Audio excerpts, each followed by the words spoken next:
Barbana. Sittin tolu. No, not tolu dhabiti miti. Just gaafitti si deemaa. Laki naasimaa kinga ijoollee bakka takkaati ijoollee naannoo takka. Ijoollee naannoo takka. Sanumaaf sodaasii intala teenya fuute obboleettiitiyya. Yaa yeroo isiin ijoollee Harargee akkasuma ijoollee Oromooti. No ijoollee Harargee qofaaf miti. Ishee akka akkuma obboleettiitti.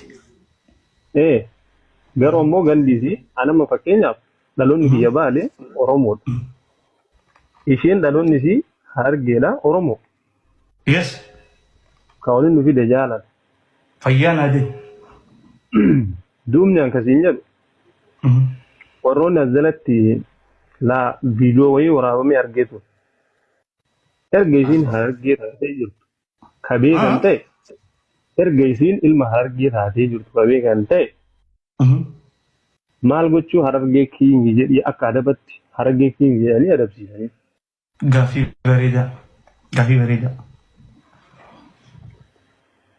Harargee kiingi yoo jettellee uumaan qabu warrisi ijoollee Harargeetii miti. Rakkoon qabu anamma ramsaale yoo isin jetteetti hin boona rakkoon hin jiru. Garuu ammoo anammaati Baalee kiingi yeroo jettanii jira. Hin jedha normaala. Garuu ammoo akka adabatti maal gochuu isii bira dhiyeessanii. Waan kanaan taphatti malee adabbitti hin beeku beektan. Akka taphatti beeku.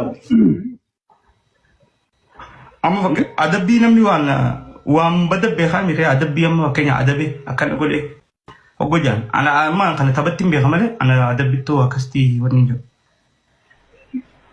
No jechuun akka waan sirraan fakkaanne malee osoo hin taane na jaqasa jechuun maakiin yaa ilma Harargeeti Oromoodha Oromoo guutuu jaalata sigalee gandi isii irraa alatti jiru haadha abbaa isii warra ciroo warra Harargeeti. Dhaqee Harargee uummata jaalalaa san uummata kabajaa qabu sigalee silaa ganda gafila ta'e galma waan akkana deemu ta'e Baalirraa ga'ee Harargee irraa fuudhu sigalee waan uummata san jaaladhu uummata kabajaa uummata qabu. Jaalatami bareedaa fi.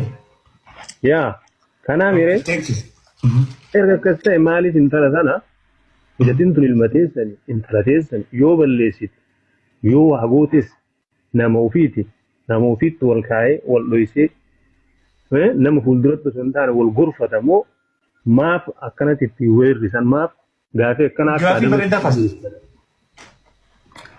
Ibsaa fayya. Awwaam jiru hin beeku maakii tana akka nama biratti naaf maakiin hedduu walitti dhaloonni. Ni beeti. Ilaalcha namaa qabu ni beeti. Tokkoffaan namumatti namana. Waan nama gartee waan biratti akkana wanni kana hin fadhu ni beeti maakiinis.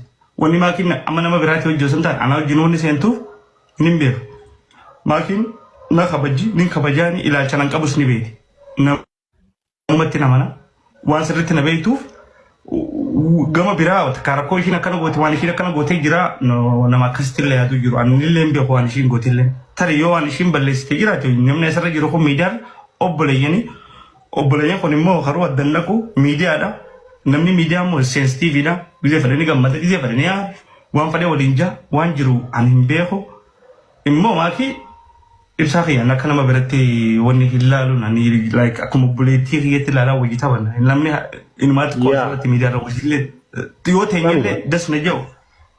Ishiidha hedduu wanni ijaa malee akka ilaalcha biraan qabu faana obboleettiitii ijaa. Osoo saba biraatu taate. Oromoo wanti. Naa gal. Anamma fakkeenyaaf Harargee kiingi yoo naan jedhan kuni akka adabatti dhiyaatu hin qabu sigalee biqiltuu Harargee kiingi yoo jedhe Oromoodhaa yoo faarsi rakkoon hin jiru. Warra soddaa kiyyaa faarsi dhibballee hin jedha. Miira keessan gala garuu yeroo hedduu hoggaa ijoolleen isii arrabsitu hin kofalti. Natti tola namni akkanaa naannoo teenya keessaa bahuun namni akkanaa dhaloota akkanaa keessaa mul'achuun na gammachiisa. Tokkoffaa namni kun yoo waa dalagutti hin jiraanne namni maqaa isii kaasu hin jiru. Yoo isiin hin sossoone namni isirraa waa eegu hin jiru. Tokko bareedina isii, amala isii, hojii isii kana hunda laalaniiti namuu waan ofii barbaadu itti kaa'uu barbaade jechuudha. maaliif yuunifoormii isaa huccuu aadaa isaa wantoota babbareedu hundaa'u maakiin uffattee fi akkatti mul'atu barbaada jechuudha. Maakiin Harargee Kingi qofaa miti yoo danda'amtee Bahaddaar Kingi jettellee hin fadhan jechuudha. Maaliif beekumtii qabdi jechuudha. Nama beekumtii qabu kana ammoo garii akkatti beekutti itti hima, garii kadhatee itti hima, garii maallaqa kafalaa fi garii ni arrabsaa jechuudha. Yoggaa wanni kun hundi isin mudate isin miira keessan irraa galtanii haga jireenya keessanis tuqamee soddaatiin walitti buutullee ga'uu hin qabnu. Nu maakiin nu jalqabaa miti isii dhumaatillee miti nuuf. Intala isinii kennuun itti fufa. Isinirraa fuudhulleen itti fufa. So it doesn't help. Namoonni asirratti waan hamaa deemsisuudhaan, propaganda deemsisuudhaan, yookiin immoo ijoollee tana lamaan jiddu ammaan dura gaafa hamileen isaanii san dhugoomte waan meeqa asirratti argine. Waan meeqa asirratti jedhamaa turan. Maaltu jireenya namaa keessa maaltu akka nama galchu? I don't understand. Galata Rabbii garuu hanga har'aatti isaan adawwii hunda hinjifatanii wajjin jiran. Gara fuulduraallee Rabbiin waliin isaan tursiisee harrii waliin haa filatanii kanuma kaniin aan jedhu dhiifama nin gabaabsee dheetiin dheeressa umriin keessa. Thank you, VIP. Tana dubbiin ani. Hedduun agaratooma. Hayyee. Nagaan nutu turshi. Hayyee. Tol. Jabaadha nagaan nu tura. Kana maal barbaadas biratti viyuun kiyya guddaa tokkoffaa bahee laayikii kiyya tokkoffaa bahee riikardii cabsee ibsisha harkaa badhaasa guddaa fudhachuu barbaada. Badhaasa nam tokkoffaa baheef sadaffaa baheef qopheessee jira. An tokkoffuma haa bahu malee sanboota isin na jalatti hojjedhaa isinii na jalatti hojjetee viyuu guddaa harkateef immoo viyuu natti aanee harkateef immoo ani silkiin isinii badhaasa.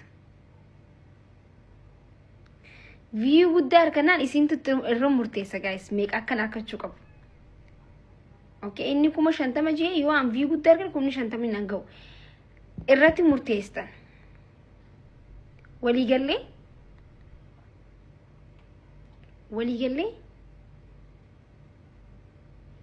maaltu isin kofalchisan? Waan nama kofalchisun dubbataa jira. Amma akkam jeemi 50 kuma dhibba takka jechuudha. 100 takka yoon viyuun guddaan kiyya bahee 100 takka. Ani immoo silkiin isin badhaasa. Okay? Ani warra view natti aanee harkate pooniyaa warra view jechuu fi laayikii natti aanee lammaffaratti harkate immoo innilleen isin badhaasa, anilleen isin badhaasa. Kanaafuu maal gootan warri dheengadda hojjettan irra deebi'aatii hojjedhaa.